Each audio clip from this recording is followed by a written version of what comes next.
This little sponge filter is really nice. It has done a great job on my 3-gallon tank. It has its core and everything. It came with a bulb. You can see it over there with it's falling. With this you can adjust the flow if you have, especially if you have betas. And I connected it to an air pump that also has to regulate the flow. And I had to get these myself. Thank God I had one saved. You need one of these for sure. So make sure that the pointy lipstick looking part is pointing towards the tank and not towards the air pump, because that's what's gonna protect your air pump and the, you know, the water from not getting into the electric wall. You don't want start a fire in your house. If you put your air pump like higher than the tank, you don't necessarily need that bulb, but I think it's just a good security mechanism to have. And I think this one did not have it, so I had to search leftovers from my other three tanks, and I just found that one. But overall, this one is tiny. When I saw it in the box, I was like, I need to return this, but no, it actually does work. This water was very cloudy. Now it's milky, like a bacterial bloom, but also I need to cover up the soil. That was my mistake. I did not have enough gravel. So now the slight less move that you make on the soil just elevates particles again, you see? So my tank will never be clean until I cover the soil. But I need to buy more gravel just for now. And yeah, it's overall doing a great job, and it's perfect for 1 to 3 gallons. I would not put this on a 5-gallon though. I would put it slightly bigger on a 5-gallon because there's a lot to filter over there, but so far so good on this one. Okay everybody, I got this filter for my betta fish. It had no instructions whatsoever, and I had to watch multiple videos. So I'm making this to help you out. You're going to want to insert the tube into it, put this on it first, like over it, and then push the little tiny tube into the piece, and it'll show. It'll be really obvious, and then you're going to have this on top, and then push that in. The cord, you're going to need to get an air pump.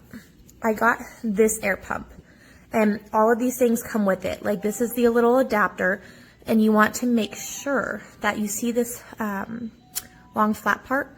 That needs to be facing the pump side, because if the power goes out, it'll pull water back through it. So you want the tip of it, like that, to be facing this part that goes into the tank, okay?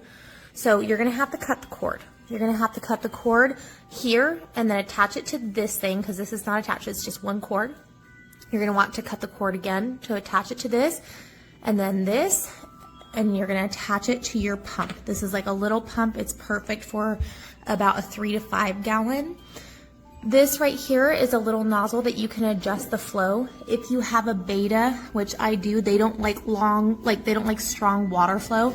So I adjusted it to make it so that the bubbles come out a lot slower, but it's also still filtering his tank. So you're gonna need to get a pump for this filter, and make sure you get the size pump for the size tank that you have. But you're gonna have to cut these cords and attach them like this. Just the most important part is remembering that this like big base, like flat side, needs to be facing the pump. That's one of the biggest things that you need to know. Otherwise, this thing is actually really great. Like, even though there wasn't instructions, it is great. You can, when you put it in there, you want to squeeze it to like wring it out, basically, to get it to like soak in the water. Otherwise, it's going to float. So put it in and like kind of squeeze it a few times, and then it'll kind of sit down there. And then when you want to clean it, you just basically put it over the faucet and rinse it out. You don't really have to change it very often. You just rinse it out. And then you can just put it back in there. For catfish, but it's about maybe like, it's quite big. It's bigger than what I was actually a little smaller than what I expected, because I thought it was gonna be huge, but it's quite big and stuff. I have a little like top fin, something like 10 or 15 gallon. I bought air pump. I bought a while back for it, but the noise is not that bad. I probably gonna say you don't have a big enough air pump for it, but you know, as long as it does its job and it works pretty well, it's pretty good. And I got it on high. And the hoses I've used on other stuff, like my beta tank. I used the hose that came with the kit, and used the valve on it, trying to have a hospital tank.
because they will keep your tank dry.